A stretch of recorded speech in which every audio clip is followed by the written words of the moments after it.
Sentence writing part 1. Let's talk about phrases and clauses. A phrase is a group of words that does not have a subject doing a verb. For example, after lunch, behind the car, into a wall. In each of these examples, the word that starts the phrase is a preposition. Into, behind, after. A clause is a group of words that has a subject doing a verb.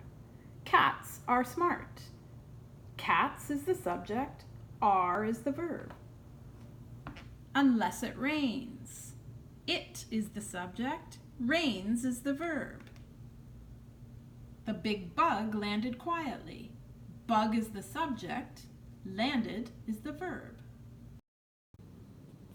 In English, there are two kinds of clauses. An independent clause or a dependent clause. Both of them have a subject and a verb. But the independent clause can stand on its own and make a complete sentence. Cats are smart is an independent clause because it has a subject and a verb. If we make the first letter a capital letter and add a period, then we have a complete sentence. Similarly, the big bug landed quietly is an independent clause. If we add a capital letter at the beginning and a period at the end, then it becomes a complete sentence. So independent clauses can be complete sentences with the right punctuation. We make a dependent clause when we put a subordinator in front of an independent clause. For example, if I say, although cats are smart, now I have a dependent clause. It cannot stand alone as a sentence.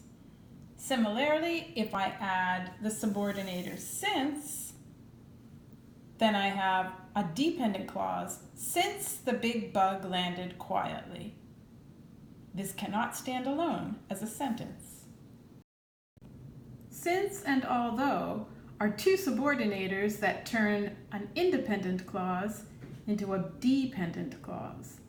There are many subordinators in English.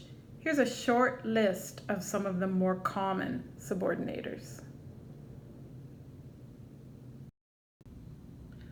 Oh, I just want to say one more thing about clauses.